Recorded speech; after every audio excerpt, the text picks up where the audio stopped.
This is the Entrepreneurs vs. Coronavirus podcast with your host, Ryan Kononov. In this next interview, I had the opportunity to speak with Jason Waugh, founder and director of the Circus Lab. What I want you to pay attention to is the importance that Jason places on listening to what his customers are asking him for. Despite the challenging economic time, Jason kept true to his roots of pivoting his business like he did when they initially founded, by meeting the needs of his customers today so that he'd be around to serve them tomorrow. He goes on to share about some of the specific challenges related to delivering circus training online and how instead of trying to replicate value, they opted to supplement and treat this as a great opportunity to do something new. Let's dive in. Jason, welcome to the Entrepreneurs vs. Coronavirus podcast. Tell me a little bit about Circus Lab for those that haven't heard of you. What do you do? Who are your typical customers, and what's the makeup of your business? Yeah, absolutely. So we started several years ago, and the game plan was to start a circus school. A couple of us needed a place to train, and we figured, well, hey, you know what? If we get this nice, big, beautiful building to train at, we probably should teach as well, because although performing is fun and training is great, it doesn't necessarily pay the bills. So we started up with no business model. I believe the idea was to start in April, and by June we were fully operational. The expectation was definitely that we were going to have a lot of recreational students that just wanted to come in and try circus for an hour to a week, and then maybe hopefully get some of the more dedicated students that were really hoping to make circus a career. And we were definitely wrong, because it turned out to be completely opposite. We ended up with a vast majority of the students wanting to train more full-time, more dedicated. We definitely do have recreational students that are just rocking that 1 to 2 hours a week, but I would say that we're split pretty 50-50 now, where we've got a large group of adults that are training full-time, and we've got those happy weekend warriors that are just coming in and jumping on the trampoline or climbing the slopes for an hour or two. So talk to me a little bit about, how do you get into circus school? Like, what's your background that led you to decide that this was a career path or a business opportunity that you wanted to pursue? Yeah, absolutely. So I started off with gymnastics, and gymnastics is great. It's the foundation of a lot of things. That eventually worked into teaching at dance studios, where I was teaching acrobatics. Same sort of thing, but instead of it being gymnast, I was working with dancers. And as we did that, we started to see that it's a lot more artistic. There's a lot more art that's involved, where gymnastics is very technical. Been doing that for several years, and I had parents just constantly nagging me to open up my own studio. I'd never really wanted to make that my full-time gig, though, because I'm not a dancer and I've never been a dancer. I just liked the acrobatic parts of it. But as I trained a little bit more, I started to realize that throwing people around was a heck of a lot more fun than just going to that conventional gym and lifting weights. So that's exactly what I did. I started training that, and yeah, the rest is kind of history. Right on. And as far as the revenue model for the business, do you sell subscriptions or memberships? Is it one-time purchases? Do you run workshops? What does that look like? The biggest thing that we have is our sessions. That's going to be your winter session, your spring session, summer session, and then fall. The recreational students will sign up for that session. So they'll be training upwards to 3 months. The real meat and potatoes, though, are our students that are training full-time, and they're going to be committing not just for the year, but for multiple years. The expectation is that they're going to be coming back year after year. And most of those students that do pull the trigger and go full-time, they're training 15 to 20 hours a week for the duration of their dance career, which is usually 11 years old, upwards to 18 years old. And then, of course, our adults who are doing our artist preparatory program. It's a postgraduate program, and this is for the adults out there that legitimately want to make a circus career, and they're training 20, 25 hours a week. Wow. And is that an accredited program? Are you partnered with any organizations to help facilitate that? Yeah, we can't let too much out right now, but right now we are talking with one of the major universities in British Columbia. There's nothing on paper yet, but there is definitely a lot of chit-chat going around back and forth. Obviously, this is a little bit on pause right now because of this lovely virus, but we've been chatting right upwards to a couple weeks ago, and they still want to continue this conversation. So if all goes well, fingers crossed, We will be with a major university in BC, and we'll be an accredited program. Wow, that's remarkable. So with your revenue, what portion of your revenue is repeat visit business versus someone coming out and saying, oh, I want to try this once, and it ends up just being a one-time purchase for them? When we take a look at our recreational base, which makes up, as far as seats in the house here, they make up a couple hundred of our students. Every session will have about 200 registered students, upwards to 220. You're going to find about 75-80% of them will not repeat the next session. And that's because they might be exploring things. They might go back to dance or gymnastics. You're going to find that if they get into soccer or volleyball, that will end up taking priority. So there's definitely a constant fluctuation of new students coming in the door. And then for those that remain, they seem to remain for multiple sessions. Again, that's the recreational side. The more professional driven side, you're going to see that they're in here for 4, 5, 6 years, or sometimes even longer. So let's talk about coronavirus. What were your immediate thoughts when coronavirus and COVID-19 started to hit the media, and really what became all that you saw in the news? Well, I definitely was the guy who said, oh, come on, the flu's worse than this. I'm not sure why we're making such a big deal about it. Well, that wasn't right. And I do have a background in trading stocks. And one of the things that I was taught, and I always taught others, was that it doesn't matter if you're right or wrong. It's a matter of what the rest of the group thinks. So it doesn't matter. The rest of the group thinks that this is a large and serious thing, and therefore it is. So my opinion kind of doesn't matter anymore. We're all in house arrest, and it's going to be like this. So definitely wasn't expecting it, and definitely doing what we can to keep rocking what we can. So before this all hit, what was your biggest challenge as a business at that time? At that time, it's a bit of a two-sided equation. One, we're always just trying to keep as many students in the door as we can. The second one is always looking for and adapting with our instructors. Our instructors are very specialized. This isn't the type of career where you can go through a stack of resumes and pick your top candidate. You're going to find that everyone who is an instructor is still performing, whether it be Cirque du Soleil or any of the other large circus companies. So they're either on contracts or going to be on contracts where we need full-time instructors. So it's a bit of a game there, a lot of turnaround, and a lot of just being willing to accept that we might only have an instructor for a couple of months or maybe a year. A bit of a transient workforce, it sounds like. Yeah, it's not ideal. And yeah, Vancouver isn't large for culture, sadly. So you're going to find that if any of the artists are residing anywhere for any amount of time, it's typically not Vancouver. So when did you begin to see a financial impact as a result of coronavirus, and how did you pivot, or were you able to adjust the work that you do to best adapt or to innovate?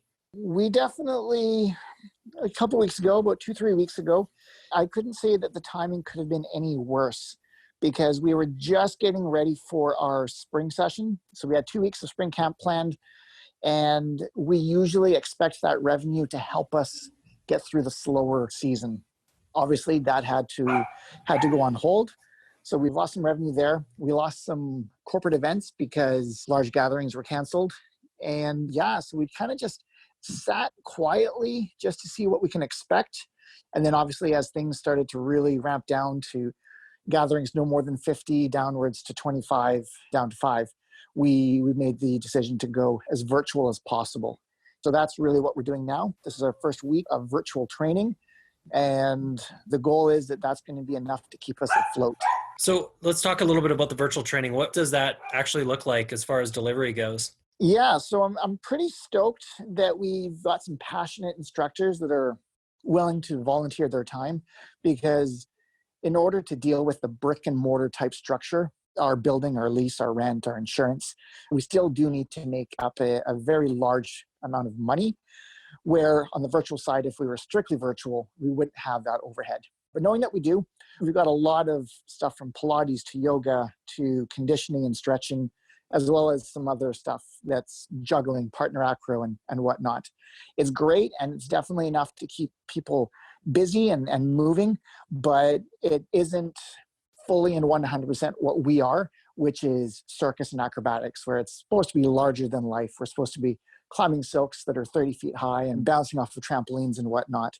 So we're doing what we can, and we're definitely giving a great value right now. But we know that everybody else is really just going to be using this as a means to keep themselves busy until we can open up it again. So is that a subscription then, or how are you generating revenue right now?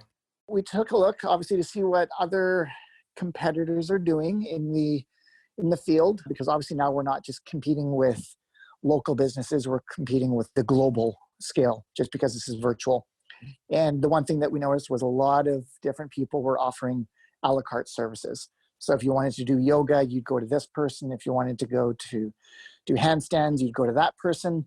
We really just made a one-stop shop. So you can pay a one-time fee per month and you'll have access to all of the material. And with that subscription model then, have you actually been able to attract any new customers through that? Or has it just been your existing customers that are using that as an opportunity to stay connected and to continue to support the business? I'd say that 95% of what we have right now is our existing database. A lot of our students that are willing to continue to pay their tuition and use this as a holder. But definitely we're starting to do a lot more marketing, a lot more advertising outside of our network, because we are going to be expecting and hoping for a larger student base from students that have not worked with us previously. Okay, so let's talk about the time horizon. Jason, if this crisis persists beyond 6 months, what do you see as your biggest challenge? And obviously there's lots of timeframes that have been thrown out there, from more aggressive to more conservative. What do you see as your greatest challenge as this continues forward? I would say the biggest challenge moving forward is continuing to hold the brick and mortar structure in place so that we can open up those doors when that happens. So trying to navigate, working with the government, obviously, we're keeping our ear out every day to see how things progress there. But the virtual model isn't something that we'll be able to sustain as a primary source of income for very long. It's definitely not the expectation. So you've mentioned a number of times the bricks and mortar side of things. So have you approached your landlord? Has your landlord been helpful at all through this time? You know, I wish I could say that our landlord has, but I mean, he's got his bills just like the rest of us do. And Sure. A lot of the expectations that we're looking forward to, whether it be mortgage deferrals and whatnot, they seem to be only for residential properties. Hoping that's going to change, hoping that we'll see that move into commercial side as well. So what's your biggest challenge today as you're adapting and have just launched this new online platform? The biggest challenge right now is obviously we're now no longer a niche service in our small little community. We're one of many services that are in the global side. And I would say the biggest struggle yet is there's a lot of people that think they're being helpful right now, and they're offering services for free. And that's just going to be hurting for those of us who are trying to continue to make a revenue stream, because when you can pay to go with us or get something else for free elsewhere, people will often just go for the lower price tag. And when it's free, how do you compete with that? So what's next for Circus Lab? Well, we're going to continue to rock as much as we can virtually and do our best to build up that subscription base. But one of the things that is super important to us is our community and our family. We've had students that have been with us for 6 or 7 years, and we're going to continue to keep in touch with those students. If that means that we're offering more stretching sessions or more yoga sessions, then that's what we're going to do. If they just want a place to get us all on the same Zoom session so they can all hang out with each other and just goof around for a little bit, then yeah, that's exactly what we're going to do as well. So we're keeping our ears open and just waiting to see what the community wants from us so that we can give that to them. As an entrepreneur, we're always looking for opportunities in everything. How do you see this as an opportunity, or what do you see as your greatest opportunity right now as a business? Well, the greatest opportunity is to figure out how this online thing works. Because if we can figure this out and we can figure out a great way for this to be something that will supplement their in-person training, then it's something that we'll probably continue to give, whether it's a means for tracking homework in between their sessions. And it's an opportunity then also for those students that can't train with us because they are out of city or out of province or out of country, a good way to stay connected with us as well.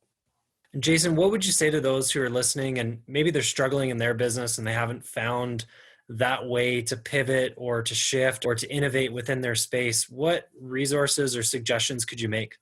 I would say, as I said earlier, that I'm really just kind of keeping an eye on what my core group of students have been wanting, the ones that have been with us for 6 to 7 years. It goes back to that 20-80 rule. Just really pay attention to what that 20% needs from you. And they're going to continue to support you through this.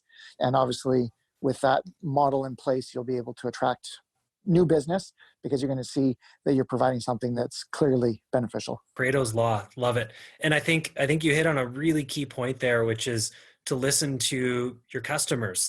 They're the ones that steer so many successful entrepreneurs as far as opportunity and business growth. And you mentioned that at the beginning, where you thought that the vast majority of your revenue was going to be here, and it ended up actually being over there. And I think that's a really important lesson to take away from this conversation is the opportunity to listen to your existing customers and the things that they're asking you for, and to continue to find ways to support them.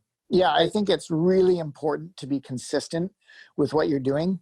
But if you're so consistent that you're not able to make changes, that's potentially a problem.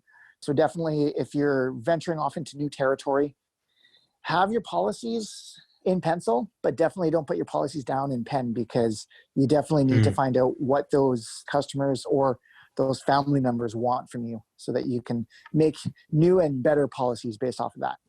I love that, Jason. Thanks so much for being on the show. What's the best way for people to reach out if they want to connect with you? Yeah, well, our website is definitely the way to go. So info@thecircuslab.ca for our email, www.thecircuslab.ca for our website, and then similarly for Instagram and Facebook. Sounds great. Thanks again. Awesome. Thanks for having me. Take care. You bet. Thanks for listening to the Entrepreneurs vs. Coronavirus podcast with your host, Ryan Kononoff. For complete show notes and additional information, visit clearbridge.ca/podcast. Ryan is the founder of Clearbridge Business Solutions. To find out how investing in technology can help your business, especially during uncertain economic times, visit lifewithclearbridge.ca. Connect with Ryan on LinkedIn or on Twitter at Ryan Kononoff. That's RyanKononoff. Thanks for listening.